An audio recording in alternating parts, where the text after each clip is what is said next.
मेहमान की वापसी। रोज की तरह आज भी अजय सीटी बजाता हुआ घर में घुसा, परंतु दरवाजे पर ही उसकी सांस जैसे अटक कर रह गई। घर के बरामदे में एक बड़ा सा और खतरनाक दिखने वाला कुत्ता बैठा था, जो अपने शरीर और हाव भाव से शेर की तरह लग रहा था। मम्मी, दरवाजे के बाहर खड़े होकर उसने जोर की आवाज दी। उसकी आवाज के सुनते ही मम्मी बाहर आई। साथ में पापा, राय अंकल, आंटी भी थे। डरते नहीं बेटा, राय अंकल ने उसे पुचकारते हुए कहा। यह सिर्फ देखने में डरावना लगता है। आओ हम इससे तुम्हारी दोस्ती करा दें। Jolly come here shake hands is with Ajay. Jolly आज्ञाकारी बच्चे की तरह उठकर उनके पास आया। उसने अपना दाहिना पंजा उठाया। अजय की डर के मारे जान निकली जा रही थी, पर मेहमानों के सामने रौब बनाए रखने के लिए उसने अपना हाथ जॉली की तरफ बढ़ा दिया। हाँ, अब दोस्ती हो गई ना अजय। अब जॉली महीने भर के लिए तुम्हारा दोस्त बना रहेगा। इससे दोस्ती मत तोड़ना, राय आंटी ने जॉली का मुंह चूमते हुए कहा। मर गए, अजय ने सोचा। ये इतना बड़ा कुत्ता घर में रहेगा तो मेरा एक भी साथी यहां पांव नहीं रखेगा। मैं भी जैसे जेल में बंद हो जाऊंगा। अब तो मम्मी की आंख बचाकर भी जब तक बाहर नहीं निकला जा सकेगा। ये राक्षस जो बैठा रहेगा बरामदे में, सारी छुट्टियों का मजा किरकिरा हो जाएगा। कुत्ते को ढेर सा प्यार करके और बहुत सारी हिदायतें देकर जब अंकल और आंटी चले गए, तब अजय को पता चला कि वह अकेला ही नाराज नहीं है, बल्कि मम्मी भी कोई खास खुश नहीं है। उन लोगों के जाने के बाद वह देर तक बड़बड़ाती रही थी। अच्छी मुसीबत गले पड़ गई है। अब 1 महीना इस बला को कैसे पालेंगे। यहां अपना ही गुजारा मुश्किल से हो रहा है। अरे भाई, वे लोग एक बोरी आटा भी तो उसके लिए रख गए हैं। पापा ने मम्मी को शांत करना चाहा। रख गए हैं तो क्या, रोटी तो मुझे ही थेपनी है। मम्मी ने गुस्से में कहा। तुम मत बनाना, मैं बना लूंगा। आखिर दोस्ती तो मुझे ही निभानी है। उन लोगों की मजबूरी थी, नहीं तो वे खुद इसे मिनट भर के लिए भी नहीं छोड़ते। पापा को गुस्सा आ गया था। इधर अजय को ऐसे माहौल में बैठना जरा भी अच्छा नहीं लगा। वह चुपचाप वहां से खिसक लिया और रात के खाने पर ही लौटा। अजय मन ही मन प्रार्थना करता रहा कि हे ईश्वर, राय अंकल के पिताजी जल्दी ठीक होकर घर आ जाएं ताकि वे जल्दी से लौट आएं और यह मुसीबत हमारे यहां से जल्दी विदा हो जाए। रात के खाने के बाद मम्मी ने मोटी मोटी रोटियां और दूध पापा के सामने रखते हुए कहा, लीजिए, खिलाइए अपने लाडले को। पापा रोटियों को तोड़कर उसके कटोरे में डाल आए, ऊपर से दूध भी डाल दिया। पर जॉली ने उस तरफ आंख उठाकर भी नहीं देखा। पापा कटोरा उठाकर उसके मुंह के पास ले गए तो उसने मुंह फेर लिया। पापा परेशान हो गए। आखिर झल्लाकर बोले, भूख लगेगी तो अपने आप खा लेगा, चलो सो जाओ।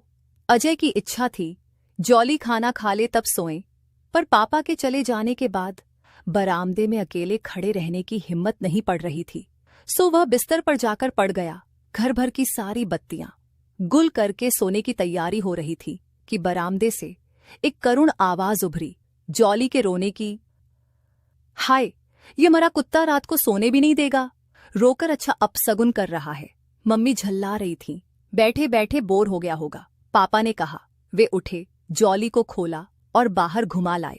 लौटकर पापा ज्यों ही बिस्तर में घुसे, उसने फिर से वही राग अलापना शुरू कर दिया।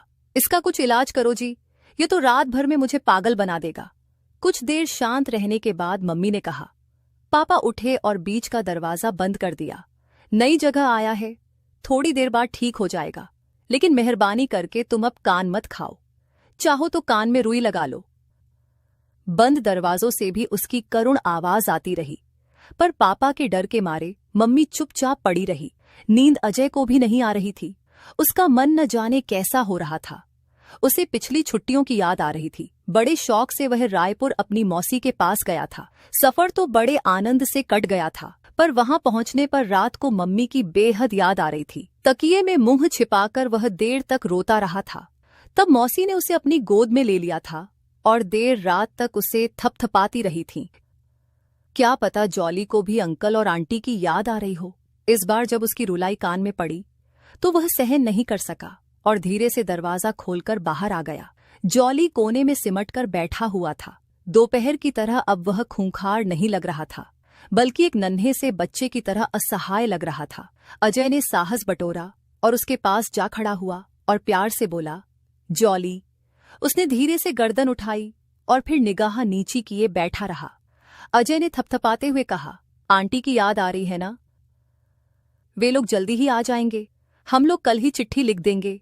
अजय ने अपना बाईं बांह जॉली के गले में डालकर दाहिने हाथ से कटोरा पास में सरका लिया। यह क्या, तुमने खाना क्यों नहीं खाया? अच्छे बच्चे कहीं इस तरह जिद करते हैं, जल्दी से खा लो। अजय की बात चाहे न समझा हो, पर उसके स्नेह भर स्पर्श का जादू काम कर गया। जॉली ने धीरे से कटोरा में मुंह डाल दिया। जब तक उसने पूरा खाना खा नहीं लिया, अजय वहीं बैठा रहा। उस दिन रात को नींद में भी वही दृश्य बराबर उसकी आंखों के सामने घूमता रहा। उसने कोई बहुत बड़ा काम कर लिया है।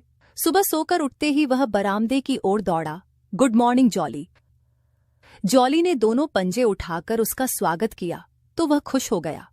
फिर उसने अपनी छोटी सी मेज वहां लगा ली और जॉली से बातें करता हुआ अपनी छुट्टियों का होमवर्क करता रहा। वह कल शाम सारी कॉलोनी में खबर दे आया कि हमारे यहाँ वर्मा जी के शेखू से बरहकर कुत्ता आया है। सुबह से ही दर्शकों की भीड़ लग गई थी। अजय सहमे हुए बच्चों से कह रहा था, पास आओ ना, काटता थोड़े है। Jolly, shake hands with Ramesh. लेकिन जब वह अपने एक मित्र के यहाँ जाने के लिए तैयार होने लगा तो मम्मी ने कहा, बाबा रे, अपने हाथ से उसे खिलाता जा, नहीं तो दिन भर भूखा मरेगा। आज मम्मी की आवाज कल की सी तलखी नहीं थी और अजय को तो यूं लग रहा था कि वह एकदम बड़ा हो गया है। गेट से बाहर निकलकर वह मुड़कर जॉली को टाटा करना नहीं भूला। शाम को वापस लौटने पर उसने पूंछ हिलाकर अजय की अगवानी की। अजय देर तक उसके गले में हाथ डालकर झूमता रहा और उसे देख देख कर आनंदित होता रहा। फिर तो जैसे नियम हो गया, जब अजय बाहर जाता तो जॉली उसे सड़क तक छोड़ने जाता और लेने भी। पता नहीं उसके जूतों की आवाज कैसे याद कर ली थी। अब शाम को देर तक प्लेग्राउंड में खेलने का खतरा नहीं था। लौटते हुए जॉली के साथ रहता। मम्मी पापा सिनेमा देखने चले जाते, तब भी अजय अकेला घर में रह लेता था। अब वह अकेला कहाँ था। दोस्त लोग कुत्ती कर देते, तब भी उसे परवाह नहीं थी। उसे खेलने के लिए साथी मिल गया था। अपने इस प्यारे साथी के बिना न तो उसे खाना भाता था न खेलना। दोस्तों के यहाँ तो जैसे वह मजबूरी में जाता था। राय अंकल की चिट्ठी के जवाब में पापा ने लिख दिया था, जॉली की कोई फिक्र न करे, अजय उसकी खूब देखभाल कर रहा है। तब अंकल ने अजय को एक पिक्चर पोस्ट कार्ड पर थैंक्स लिखकर भेजा था। खुशी और अभिमान से अजय फूलकर कुप्पा हो गया था। लेकिन उस दिन जब वह रोज की तरह बाहर से आया तो उसे लिवाने कोई नहीं आया। वह दूर दूर तक देखता रहा, फिर निराश होकर घर की ओर मुड़ा, जैसे उसका कुछ खो गया हो। जॉली बरामदे में भी नहीं था। मम्मी, जॉली कहाँ है? उसने जूतों के फीते खोलते हुए पूछा। अपने घर गया, माँ ने खुशी में कहा। अपने घर? वह बुत बना रह गया। वे लोग दोपहर में ही आकर उसे ले गए। मम्मी ने सूचना दी। उनकी आवाज भी कुछ नम हो गई थी। और अजय, उसकी तो भूख ही गायब हो गई। सामने रखी नाश्ते की प्लेट को वह यूं घूरता रहा। उसे लग रहा था अभी कहीं से जल्दी से जॉली आएगा और पास बैठकर बिस्कुट मांगेगा। नाश्ते की प्लेट वैसी की वैसी ही सरकाकर वह बाहर आया।